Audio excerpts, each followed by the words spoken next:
നമസ്തേ. ജ്യോതിശാസ്ത്രത്തിൽ 12 രാശിയും 9 ഗ്രഹങ്ങളുമാണ് ഉള്ളത്. അതായത് മേടം മുതൽ മീനം വരെയുള്ള രാശികൾ.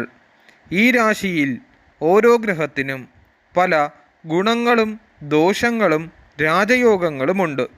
ഇന്നത്തെ വീഡിയോയിലൂടെ നമ്മൾ മനസ്സിലാക്കുന്നത് ശുക്രൻ മേടം മുതൽ മീനം വരെയുള്ള രാശികളിൽ സ്ഥിതി ചെയ്യുമ്പോൾ എന്തൊക്കെ ഗുണദോഷ സമ്മിശ്രമായ ഫലങ്ങൾ ഒരു വ്യക്തിയുടെ ജീവിതത്തിൽ അനുഭവിക്കണം എന്നതിനെക്കുറിച്ചാണ്. വാതകഫങ്ങളോടുകൂടിയ ദേഹസ്ഥിതിയും സൗമ്യദൃഷ്ടിയും കാമശീലവും കറുത്തു ചുരുണ്ട തലമുടിയും ശ്യാമസുന്ദര ശരീരവും നീളം വണ്ണം ഇവയൊത്ത ഭംഗിയുള്ള അംഗങ്ങൾ അലങ്കാരശീലം ഗുണം സുഖം ബലം ഇവയോടുകൂടിയ ആളുമാകുന്നു ശുക്രൻ.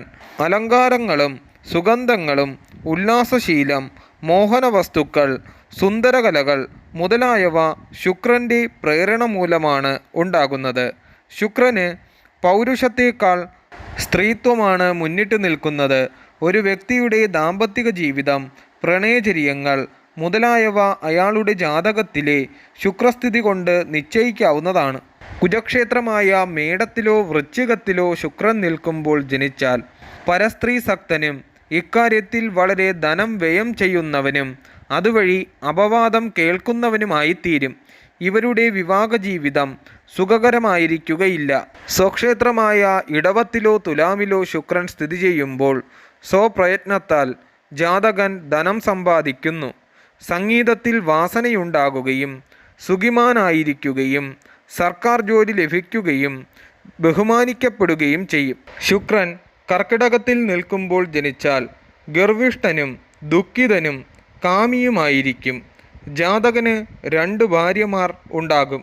ശുക്രൻ മിഥുനം രാശിയിൽ നിൽക്കുമ്പോൾ ജനിക്കുന്നവൻ ഭരണാധികാരിയും ധനവാനും കലാകാരനുമായി തീരുന്നു. ചിങ്ങം രാശിയിൽ ശുക്രൻ നിൽക്കുമ്പോൾ ജനിച്ചാൽ അന്യരാൽ ബഹുമാനിക്കപ്പെടുന്നവനും സമ്പന്നനുമായി തീരും. മകരത്തിലോ കുംഭത്തിലോ ശുക്രൻ നിൽക്കുമ്പോൾ ജനിക്കുന്നവൻ സ്ത്രീകൾക്ക് അധീനനായിരിക്കും. മീനത്തിൽ ശുക്രൻ നിൽക്കുമ്പോൾ ജനിച്ചാൽ വിദ്വാനും പണ്ഡിതനുമാകും. സജ്ജനങ്ങളാൽ ബഹുമാനിക്കപ്പെടും.